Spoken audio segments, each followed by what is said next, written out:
Dengan adanya keadaan-keadaan yang tidak baik-baik saja di dunia ini, di berbagai negara, bahkan mancanegara, maka tidak heran kalau orang yang hidup di dunia ini juga menjadi tidak baik-baik saja. Pengaruh ekonomi, pengaruh politik, pengaruh lingkungan, bahkan dapat mempengaruhi rohani setiap kita.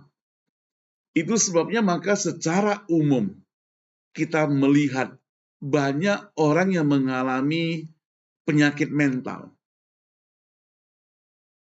Apa yang dimaksud dengan penyakit-penyakit tersebut? Salah satu itu adalah depresi. Sebenarnya apa itu depresi, saudara? Depresi adalah gangguan suasana hati yang ditandai dengan perasaan sedih yang sangat mendalam, saudara, kehilangan minat, dan dia juga menjadi kehilangan energi, serta mempengaruhi pikiran daripada orang tersebut. Karena dia merasa dan bertindak, ya, seseorang seperti dia bertindak seperti nggak punya teman, ya, menjadi seorang yang nggak punya teman, nggak mau berteman, berdiam diri, sembunyi, dan sebagainya. Nah, kondisi ini dapat berlangsung lama, saudara, dan mengganggu seluruh aktivitasnya sehari-hari, jikalau tidak ditangani oleh orang yang ahli. Dalam hal ini, mungkin kalau gereja ada kerjasama dengan yang ahli, juga yang rohani. Satu pertanyaan yang sederhana, sebenarnya apa gejala daripada orang yang depresi? Ada 7 gejala yang mungkin bisa lebih. Pertama, ada perasaan sedih tadi yang berkepanjangan. Hidupnya selalu merasa sedih. Dia merasa kenapa ditinggal, kenapa dihina, kenapa dimarah, kenapa dinomorduakan. Dan itu berlangsung kepanjangan, berturut-turut, dan dihadapi orang yang berlain-lainan. Perasaan sedih yang berkepanjangan. Dengan demikian, maka kedua, karena dia merasa sedih yang berkepanjangan, hidupnya menjadi kehilangan minat pada seluruh aktivitas yang sebelumnya itu sangat disukai. Biasa dia suka olahraga, sekarang dia kurangi. Biasa dia suka ke gym, sekarang enggak lagi. Naik sepeda, sekarang enggak. Biasa aktivitasnya bernyanyi, melayani, kalau konteks gereja, menjadi tidak lagi. Biasanya punya teman, dia bisa punya acara pergi kalau Sabtu atau Minggu ke gereja bersama. Sekarang dia menyembunyikan diri. Itu menjadi kehilangan aktivitas. Yang ketiga, orang yang gejala depresi itu dia mudah lelah, mudah capek, dan kehilangan energi. Semangatnya kurang, cepat merasa capek. Ya memang kadang dikaitkan dengan orang yang kena gula juga bisa sering capek, suka tidur dan sebagainya.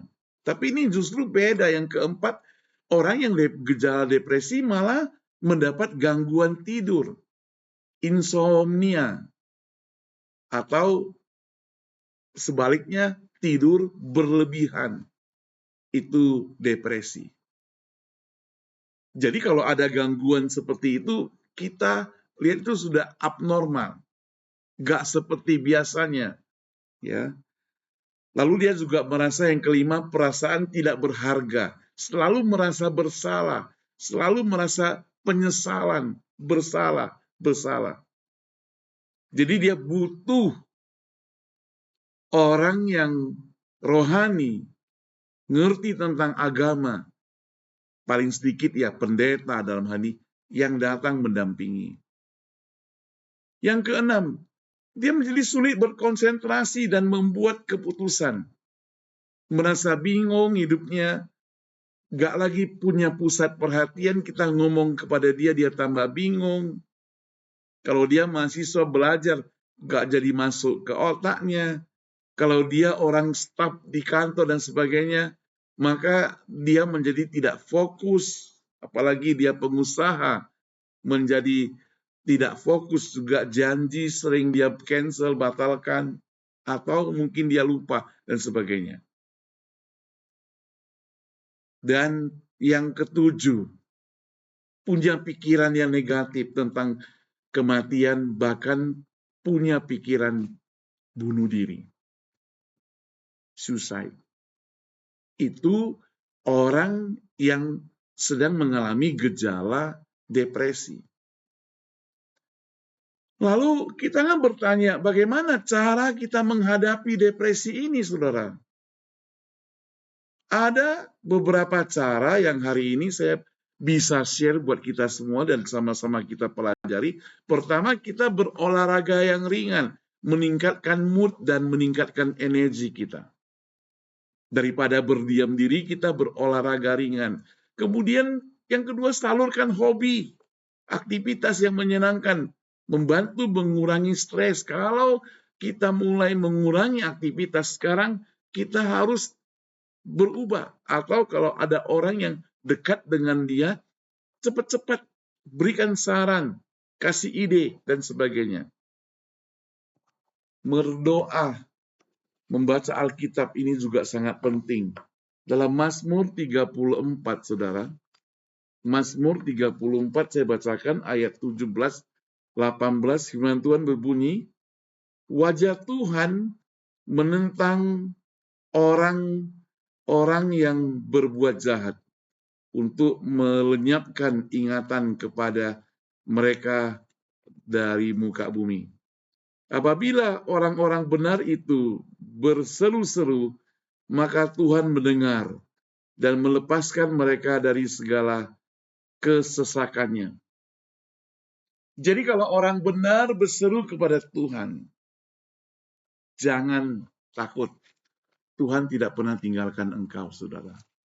Bahkan kalau engkau dalam keadaan berdosa pun, kalau mau memohon pengampunan pada Tuhan, datang kepada Dia dan bertobat, Dia juga mau datang kepadamu. Ayat ke-10 dalam Yesaya 41 ayat 10 saya bacakan buat saudara ya. Yesaya 41 ayat 10 firman Tuhan berbunyi demikian. Janganlah takut sebab aku menyertai engkau. Janganlah bimbang sebab aku ini Allahmu. Aku akan meneguhkan bahkan akan menolong engkau. Aku akan memegang engkau dengan tanganku yang membawa kemenangan. Itu penghiburan. Ya. Jadi penghiburan daripada Tuhan ketika orang merasa depresi.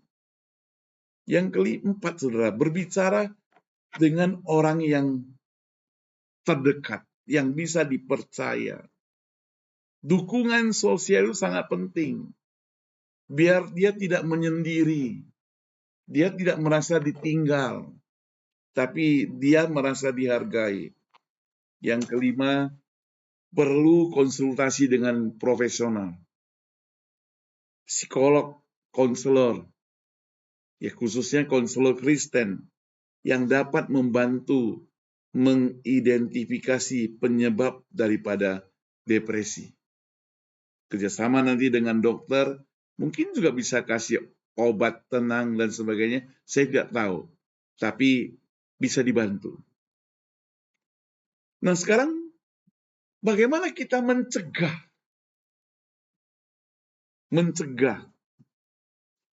Cara mencegahnya adalah mencegah depresi, yaitu menjaga gaya hidup sehat, olahraga, nutrisi seimbang, tidak terlalu banyak dan terlalu sedikit atau kurang.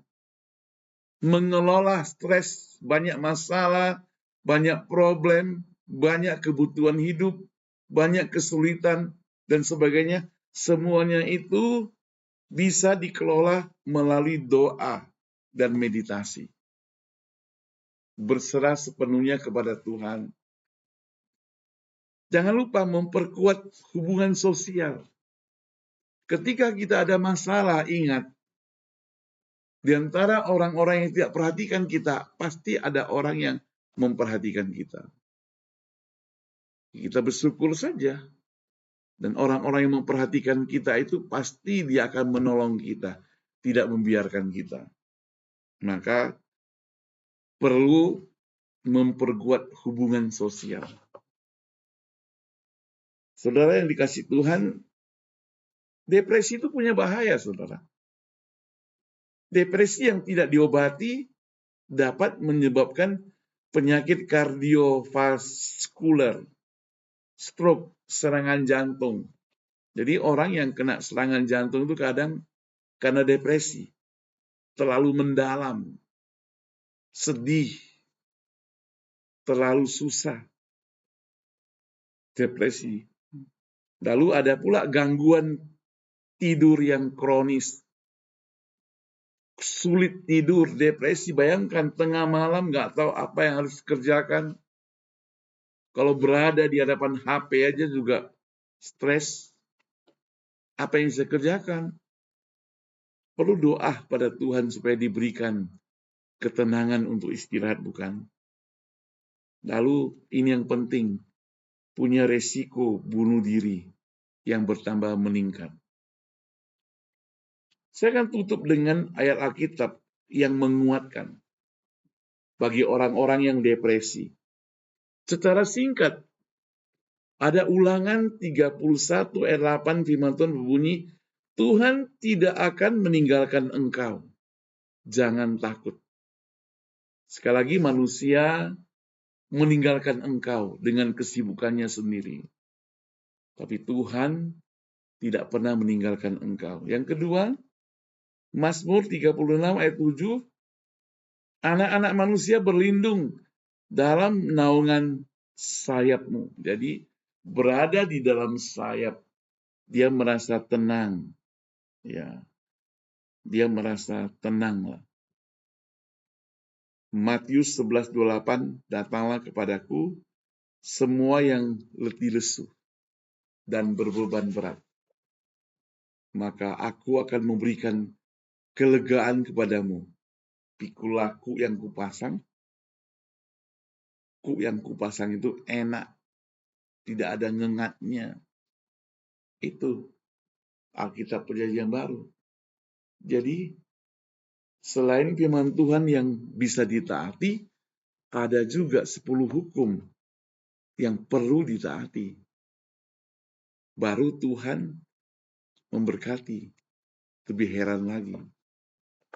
Nah, saudara yang dikasih Tuhan, inilah sedikit ngulik-ngulik tentang masalah depresi. Apa yang bisa kita pelajari? Kalau hari ini hidup kita susah, suka menangis, mengalami depresi, kita perlu selesaikan. Supaya dalam hidup kita itu ada damai, ada sukacita, bisa terpisah daripada yang lain, masalah lain. Ketika engkau datang ke gereja, persoalan semua disingkirkan. Bukan berarti persoalan itu habis, enggak. Artinya kita tidak membawa, kita perlu konsentrasi kepada Dia.